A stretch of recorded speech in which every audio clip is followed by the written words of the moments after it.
Good morning, students. Welcome to economics classes. Today we are going to start with the unit number 3 foreign exchange. ಇವತ್ತಿನ ದಿವಸ ನಾವು ಘಟಕ 3 ಪ್ರಾರಂಭಿಸೋಣ. ಘಟಕ 3 foreign exchange, ವಿದೇಶಿ ವಿನಿಮಯ. ವಿದೇಶಿ ವಿನಿಮಯ ಅಂತಂದರೆ ಸರಳವಾಗಿ ನೀವೇನು ತಿಳ್ಕೊಳ್ಳಿ ಅಂತಂದರೆ ವಿದೇಶಕ್ಕೆ ಸಂಬಂಧಪಟ್ಟಿರ್ತಕ್ಕಂಥ ಹಣ ಅಥವಾ ವಿದೇಶಿ ಹಣ ಅಂತಕ್ಕಂಥ ಪಾಯಿಂಟನ್ನು ನೆನಪಿನಲ್ಲಿ ಇಟ್ಕೊಡ್ರಿ. ಅದರ ಮುಖಾಂತರ ವಿದೇಶಿ ವಿನಿಮಯ, ಅದರ ಮುಖಾಂತರ ವಿದೇಶಿ ವಿನಿಮಯದ ಮಹತ್ವ ಏನು ಅನ್ನೋದನ್ನು ಈ ಒಂದು ಕ್ಲಾಸ್ನಲ್ಲಿ ನಾವು ನೋಡೋಣ ಅಂತಕ್ಕಂಥದ್ದು. ಈ ವಿದೇಶಿ ವಿನಿಮಯದ ಮಹತ್ವವನ್ನು ನೋಡೋಕ್ಕಿಂತ ಮುಂಚೆ what you mean by the foreign exchange, ವಿದೇಶಿ ವಿನಿಮಯ ಅಂದರೆ ಏನು ಅನ್ನತಕ್ಕಂಥದ್ದನ್ನು ನೋಡೋಣ. Foreign exchange means money in terms of foreign currency. ಫಾರಿನ್ ಎಕ್ಸ್ಚೇಂಜ್ ಅಂದರೆ ಏನಂತಕ್ಕಂಥದ್ದು ಹೇಳ್ತಾರೆ, ಹಣ ಅಂತಕ್ಕಂಥ ಕೂಡ ಹೇಳ್ತೀರಿ. ಅದನ್ನು ಯಾವ ರೂಪದಲ್ಲಿ ಅಥವಾ ಹೇಗೆ ನಾವು ಅದನ್ನು ನಮೂದಿಸ್ತೀವಿ ಅಥವಾ ಹೇಳ್ತೀವಿ ಅಂತಕ್ಕಂಥದ್ದು ಕೂಡ ಹೇಳಿದರೆ ವಿದೇಶಿ ನಾಣ್ಯ ಅಂತಕ್ಕಂಥ ರೂಪದಲ್ಲಿ, ವಿದೇಶಿ ಹಣ ಅಂತಕ್ಕಂಥ ಒಂದು ರೂಪದಲ್ಲಿ ಹೇಳ್ತೀವಿ ಅಂತಕ್ಕಂಥದ್ದು. Foreign exchange means money in terms of what, foreign currency. The currency belongs to other country, that is called as the foreign exchange. Foreign exchange means money in terms of foreign currency.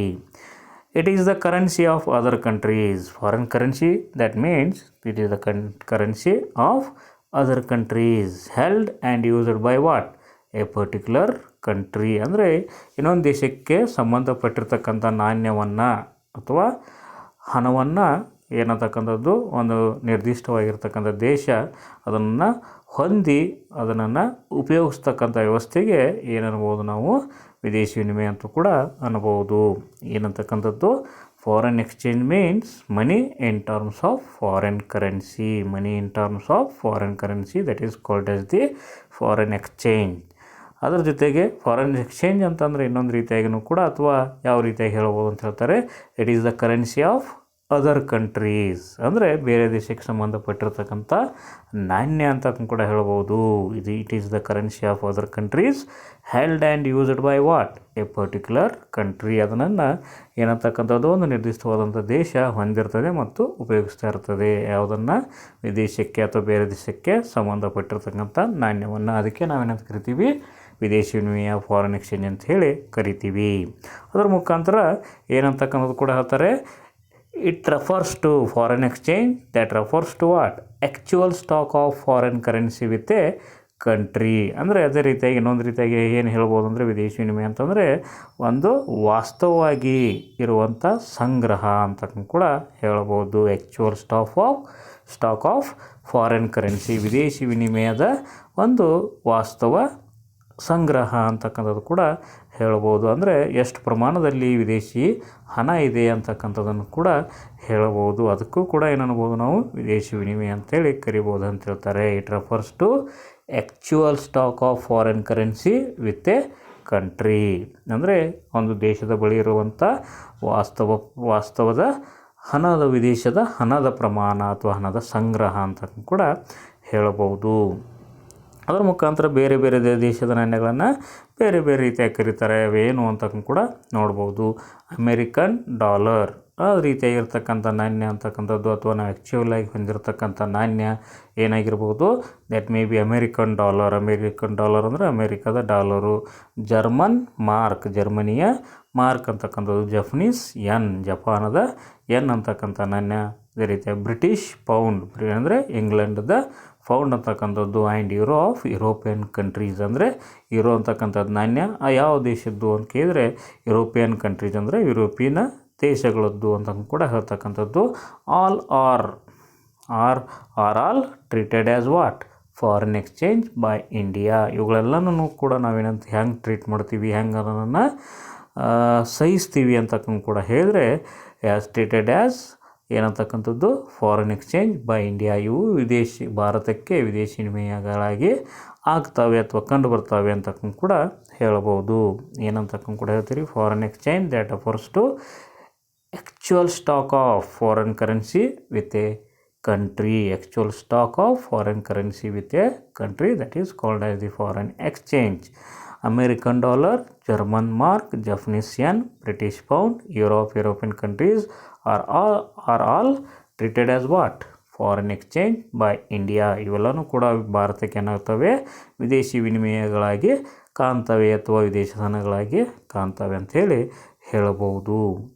ಅದರ ಜೊತೆಗೆ ಏಕೆ why you need the what foreign exchange ಅಥವಾ what is the importance of the foreign exchange ಅಂತಕ್ಕಂಥ ಕೂಡ ನಾವು ನೋಡೋಣ ಅಂತಕ್ಕಂಥದ್ದು. ವಿದೇಶಿ ವಿನಿಮಯ ಏಕೆ ಬೇಕು ಅಥವಾ ವಿದೇಶಿ ವಿನಿಮಯ ಯಾಕೆ ತನ್ನದೇ ಆಗಿರ್ತಕ್ಕಂಥ ಮಹತ್ವವನ್ನು ಹೊಂದಿದೆ ಅಥವಾ ವಿದೇಶಿ ವಿನಿಮಯದ ಮಹತ್ವವೇನು ಅಂತಕ್ಕಂಥ ಕೂಡ ನಾವೊಂದು ಈ ಒಂದು ಕ್ಲಾಸ್ನಲ್ಲಿ ನೋಡೋಣ ಅಂತಕ್ಕಂಥದ್ದು. ಇಂಪಾರ್ಟೆನ್ಸ್ ಆಫ್ ಫಾರಿನ್ ಎಕ್ಸ್ಚೇಂಜ್ ಅಂದರೆ ವಿದೇಶಿ ವಿನಿಮಯದ ಮಹತ್ವ ಏನಿದೆ, ಯಾಕೆ ಅಥವಾ ವಿದೇಶಿ ವಿನಿಮಯ ಯಾಕೆ ಬೇಕು ನಮಗೆ, why you need the foreign exchange ಅಂತಕ್ಕಂಥದ್ದನ್ನು ನೋಡೋಣ ಅಂತಕ್ಕಂಥದ್ದು. In that first importance of foreign exchange. Foreign exchange reserve shows the financial strength and the stage of development of the country. Foreign exchange reserve that shows the what? Financial strength and the what? Stage of economic development or stage of development of the country. ಅಂದರೆ ಏನಂತಕ್ಕಂಥ ಕೂಡ ಹೇಳ್ತೀವಿ, ವಿದೇಶಿ ವಿನಿಮಯ ಅಂತಕ್ಕಂಥದ್ದು ವಿದೇಶಕ್ಕೆ ಸಂಬಂಧಪಟ್ಟಿರ್ತಕ್ಕಂಥ ಹಣ ಅಂತಕ್ಕಂಥ ಕೂಡ ಹೇಳಿದ್ವಿ ನಾವು, ಅಥವಾ ಒಂದು ದೇಶದ ಬಳಿ ಇರುವ ವಿದೇಶದ ಹಣದ ಸಂಗ್ರಹ ಅಂತಕ್ಕಂಥ ಕೂಡ ಈಗಾಗಲೇ ಹೇಳಿದ್ದೀವಿ. ಅದ್ರ ಮುಖಾಂತರ ಆ ಒಂದು ಮೀಸಲು ಅಥವಾ ಆ ಒಂದು ಏನಂತಕ್ಕಂಥದ್ದು ಸಂಗ್ರಹ ಅಂತಕ್ಕಂಥದ್ದು ಏನು ಮಾಡ್ತದೆ ಅಂತಂದರೆ that shows the what financial strength of the country. ಅಂದರೆ ಹಣಕಾಸಿನ ಒಂದು ಶಕ್ತಿಯನ್ನು ತೋರಿಸ್ತದೆ, ಒಂದು ದೇಶದ ಹಣಕಾಸಿನ ಶಕ್ತಿಯನ್ನು ತೋರಿಸ್ತದೆ. And what is the stage of development of the country, ಆ ದೇಶದ ಒಂದು ಬೆಳವಣಿಗೆಯ ಹಂತ ಏನಿದೆ ಅಂತಕ್ಕಂಥದ್ದು ಅಥವಾ ಅಭಿವೃದ್ಧಿಯ ಹಂತ ಏನಿದೆ ಅಂತಕ್ಕಂಥದ್ದನ್ನು ತೋರಿಸಬೇಕಾದ್ರೆ ವಿದೇಶಿ ವಿನಿಮಯ ಬೇಕು ಅಂತಕ್ಕಂಥದ್ದು. ಅದರ ಆಧಾರದ ಮೇಲೆ ವಿದೇಶಿ ವಿನಿಮಯದ ಸಂಗ್ರಹದ ಆಧಾರದ ಮೇಲೆ ಅಥವಾ ಒಂದು ದೇಶದ ಬಳಿ ಇರುವ ವಿದೇಶಿ ವಿನಿಮಯದ ಆಧಾರದ ಮೇಲೆ, ಪ್ರಮಾಣದ ಆಧಾರದ ಮೇಲೆ ಆ ದೇಶ ಏನಂತಕ್ಕಂಥದ್ದು ಯಾವ ರೀತಿಯಾಗಿರ್ತಕ್ಕಂಥ ಒಂದು ಹಣಕಾಸಿನ ಒಂದು ಸಾಮರ್ಥ್ಯವನ್ನು ಅಥವಾ ಶಕ್ತಿಯನ್ನು ಹೊಂದಿದೆ ಮತ್ತು ಅದರ ಒಂದು ಬೆಳವಣಿಗೆಯ ಹಂತ ಏನಿದೆ ಅಂತಕ್ಕಂಥದ್ದನ್ನು ತಿಳ್ಕೊಳ್ಳಿಕ್ಕೆ ಸಹಾಯಕ ಆಗ್ತದೆ. Foreign exchange reserve that shows the what financial strength of the country and the what the stage of development of a country, ಆ ದೇಶದ ಒಂದು ಬೆಳವಣಿಗೆಯ ಹಂತ ಮತ್ತು ಆ ಒಂದು ದೇಶದ ಹಣಕಾಸಿನ ಶಕ್ತಿ ಏನಿದೆ ಅಂತಕ್ಕಂಥದ್ದನ್ನು ತಿಳ್ಕೊಬೇಕಾದ್ರೆ ಅಲ್ಲೇನಿರಬೇಕಂತ ಹೇಳ್ತಾರೆ, ವಿದೇಶಿ ವಿನಿಮಯ ಇರಬೇಕು ಅಥವಾ ವಿದೇಶಿ ವಿನಿಮಯ ಸಂಗ್ರಹ ಅದರ ಬಗ್ಗೆ ವಿವರಣೆಯನ್ನು ಕೊಡ್ತದೆ ಅಂತ ಹೇಳ್ತಾರೆ. This is the first importance of the foreign exchange. Then second one, the acceptance of what? Currency at a predetermined rates makes the international trade easy. What is that? The acceptance ಅಂದರೆ ಒಪ್ಕೊಂಡಿರ್ತಕ್ಕಂಥದ್ದು ಅಥವಾ ಒಪ್ಪಂದವನ್ನು ಮಾಡಿಕೊಂಡಿರ್ತಕ್ಕಂಥದ್ದು ಅಂತ ಕೂಡ ಹೇಳಬಹುದು. The acceptance of the what? Currency at a predetermined rates that makes the what? International trade easy. ನಾವು ಏನಂತಕ್ಕಂಥದ್ದು international ಟ್ರೇಡನ್ನು ಮಾಡ್ತೀವಿ ಅಂತಕ್ಕಂಥದ್ದು. The country will going to make the trade with other country, that is called as international trade, as you people already know that. If you make the international trade easy, how to need the what? Currency or foreign exchange rates. Rate is the important thing for the international trade make easy ಅಂತ ಕೂಡ ಹೇಳ್ಬೋದು. ಒಂದು ದೇಶದ ಒಂದು ವ್ಯಾಪಾರ ಅಥವಾ ಒಂದು ದೇಶದ ಅಂತಾರಾಷ್ಟ್ರೀಯ ವ್ಯಾಪಾರ ಸರಳವಾಗಿ ಆಗಬೇಕಾದ್ರೆ ಏನಂತಕ್ಕಂಥದ್ದು ವಿದೇಶಿ ವಿನಿಮಯ ದರ ಮುಖ್ಯವಾಗಿರ್ತದೆ. ನಾವು ಪೂರ್ವ ನಿರ್ಧರಿತವಾಗಿರ್ತಕ್ಕಂಥ ವಿದೇಶಿ ವಿನಿಮಯ ದರವನ್ನು ನಾವು ಒಪ್ಕೊಂಡಿದ್ದು ಅಂತಂದರೆ ನಮ್ಮ ಅಂತಾರಾಷ್ಟ್ರೀಯ ವ್ಯಾಪಾರ ಏನಾಗ್ತದೆ, ಸರಳವಾಗ್ತದೆ ಅಂತ ಕೂಡ ಹೇಳ್ತಾರೆ. The acceptance of what? Currency. Acceptance of the currency ಅಂದರೆ ಒಂದು ದೇಶದ ನಾಣ್ಯವನ್ನು ಒಪ್ಕೊಳ್ತಕ್ಕಂಥದ್ದು ಅಂತ ಕೂಡ ಹೇಳ್ತೀರಿ. The acceptance of the what? Currency at what?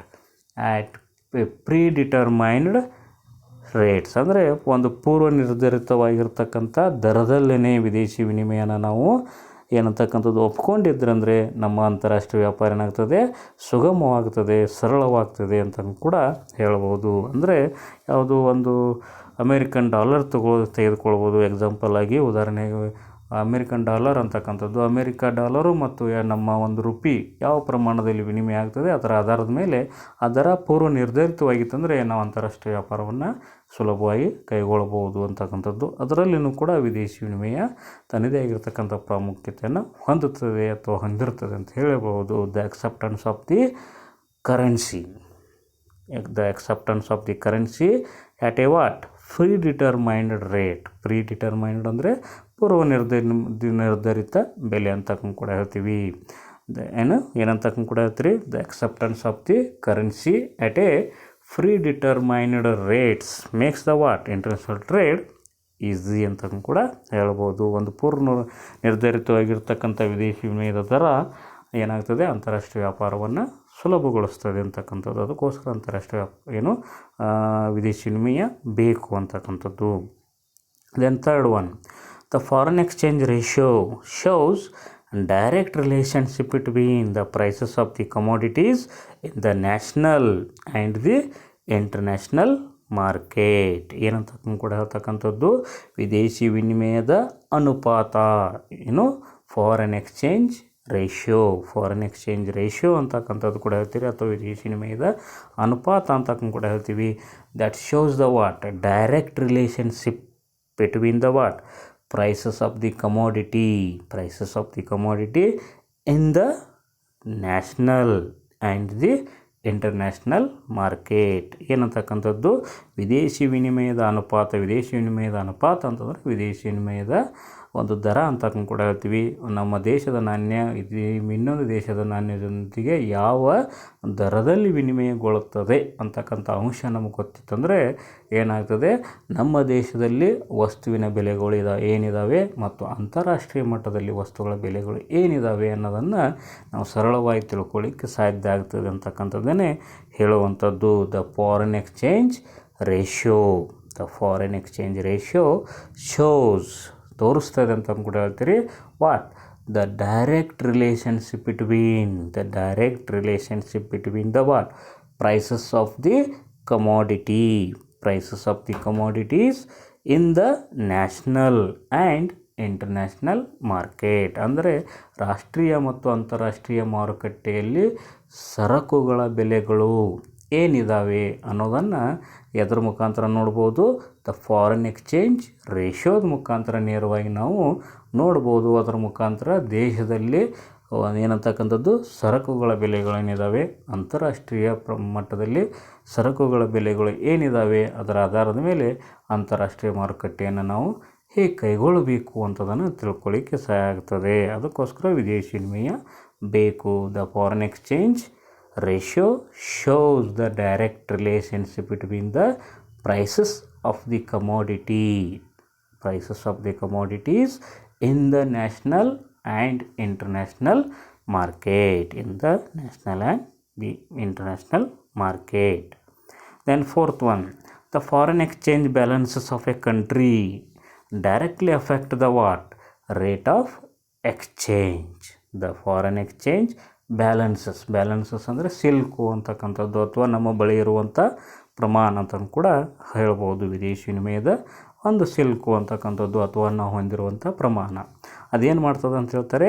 That directly affects the what? Exchange rates R rate of exchange. ಅಂದರೆ ವಿನಿಮಯ ದರದ ಮೇಲೆ ತನ್ನದೇ ಆಗಿರ್ತಕ್ಕಂಥ ನೇರ ಪ್ರಭಾವವನ್ನು ಬೀರ್ತದೆ ಅಂತ ಕೂಡ ಹೇಳ್ಬೋದು. The foreign exchange balances of A country directly affect the what? Rates of exchange. ಅಂದರೆ ನಾವು ಹೊಂದಿರತಕ್ಕಂಥ ವಿದೇಶಿ ವಿನಿಮಯದ ಒಂದು ಸಿಲ್ಕು ಏನು ಮಾಡ್ತದೆ? ವಿನಿಮಯ ದರದ ಮೇಲೆ ನೇರವಾದ ಪ್ರಭಾವವನ್ನು ಬೀರ್ತದೆ ಅಂತ ಕೂಡ ಹೇಳ್ಬೋದು. A hard currency nation has stability in the foreign exchange rate. ಇನ್ನು ಕೆಲವೊಂದು ದೇಶಗಳಿದ್ದಾವೆ, ಅವು ದೇಶಗಳು ಏನಂತಕ್ಕಂಥದ್ದು ಎಂಥ ಕರೆನ್ಸಿಯನ್ನು ಇದೆ ಅಂತ ಹೇಳ್ತೀರಿ? ಹಾರ್ಡ್ ಕರೆನ್ಸಿ ಅಂತ ಹೇಳ್ತೀರಿ. Hard currency that means what? That currency value will not be fluctuate or change easily ಅಂತಕ್ಕಂಥದ್ದು. ಅಂದರೆ ಅಷ್ಟು ಸುಲಭವಾಗಿ ಆ ಒಂದು ನಾಣ್ಯಗಳ ಅಥವಾ ನೋಟುಗಳ ಅಥವಾ ಹಣದ ಮೌಲ್ಯ ಬದಲಾಗೋದಿಲ್ಲ. ಅಂಥ ಒಂದು ನಾಣ್ಯಕ್ಕೆ ನಾವು ಹಾರ್ಡ್ ಕರೆನ್ಸಿ ಅಂತ ಹೇಳ್ತೀವಿ.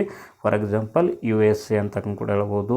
ಇಂಗ್ಲೆಂಡ್ ಅಂತಕ್ಕಂಥದ್ದು, ಇಂಗ್ಲೆಂಡ್ ದೇಶದ ಒಂದು ಹಣದ ಮೌಲ್ಯ ಇರ್ಬೋದು, ಅಥವಾ ಅಮೇರಿಕಾ ದೇಶದ ಒಂದು ಡಾಲರ್ನ ಹಣದ ಮೌಲ್ಯ ಇರ್ಬೋದು. ಅವು ಈಸಿಯಾಗಿ ಏನಾಗಂಗಿಲ್ಲ, ಫ್ಲಕ್ಚುವೇಟ್ ಆಗೋದಿಲ್ಲ ಅಥವಾ ಬದಲಾಗೋದಿಲ್ಲ ಅಂತಕ್ಕಂಥದ್ದು ಕೂಡ ಹೇಳ್ಬೋದು. ಅವಕ್ಕೆ ನಾವು ಹಾರ್ಡ್ ಕರೆನ್ಸಿ ಅಂತ ಹೇಳ್ತೀವಿ ಅಂತಕ್ಕಂಥದ್ದು. ಅದಕ್ಕೆ ಹೇಳ್ತಾ ನೋಡಿ ಏನಂತಕ್ಕಂಥದ್ದು, a hard currency nation has stability in foreign exchange rates. ವಿದೇಶಿ ವಿನಿಮಯ ದರದಲ್ಲಿ ಅವುಗಳ ಒಂದು ಏನಂತಕ್ಕಂಥದ್ದು ವ್ಯಾಲ್ಯೂ ಅಂತಕ್ಕಂಥದ್ದು ಅಥವಾ ಒಂದು ವ್ಯವಸ್ಥೆ ಅಂತಕ್ಕಂಥದ್ದು ಏನಿರ್ತದೆ, ಸ್ಥಿರವಾಗಿರ್ತದೆ ಅಂತಕ್ಕಂಥದ್ದು, ಅಥವಾ ದರ ಏನಿರ್ತದೆ ಸ್ಥಿರವಾಗಿರ್ತದೆ ಅಂತಕ್ಕಂಥ ಕೂಡ ಹೇಳ್ಬೋದು. ಆದರೆ ನಮ್ಮಂಥ ಅಥವಾ ಭಾರತದಂಥ ದೇಶದ ನಾಣ್ಯಗಳ ಮೌಲ್ಯ ಏನಾಗ್ತದೆ, ದೇ ವಿಲ್ ಗೋಯಿಂಗ್ ಟು ಫ್ಲಕ್ಚುವೇಟ್, ಬದಲಾಗ್ತದೆ ಅಂತ ಕೂಡ ತಿಳ್ಕೊಳ್ಳೋದಕ್ಕೆ ಸಾಫ್ಟ್ ಕರೆನ್ಸಿ ಅಂತ ಕರಿತೀವಿ ನಾವು. ಏನಂತಕ್ಕಂಥದ್ದು ಫೋರ್ತ್ ಇಂಪಾರ್ಟೆಂಟ್ ಏನಂತ ಹೇಳ್ತೀರಿ, ದ ಫಾರಿನ್ ಎಕ್ಸ್ಚೇಂಜ್ ಬ್ಯಾಲೆನ್ಸಸ್.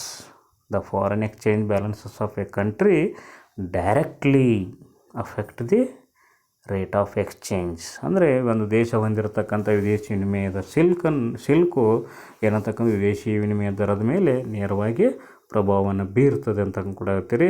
ಅದರ ಮುಖಾಂತರ ಇನ್ನೊಂದು ಪಾಯಿಂಟ್ ಹೇಳ್ತಾರೆ, A hard currency nation has stability in the foreign exchange rate. ಅಂದರೆ ವಿದೇಶಿ ವಿನಿಮಯ ದರದಲ್ಲಿ ಏನಂತಕ್ಕಂಥ ಸ್ಥಿರತೆಯನ್ನು ಹೊಂದಿರ್ತದೆ. ಯಾವುದು ಅಂತ ಕೇಳಿದ್ರೆ ಹಾರ್ಡ್ ಕರೆನ್ಸಿ ನೇಷನ್. ಯಾವುದು ಏನಂತಕ್ಕಂಥದ್ದು ಹಾರ್ಡ್ ಕರೆನ್ಸಿಯನ್ನು ಹೊಂದಿರ್ತದೆ.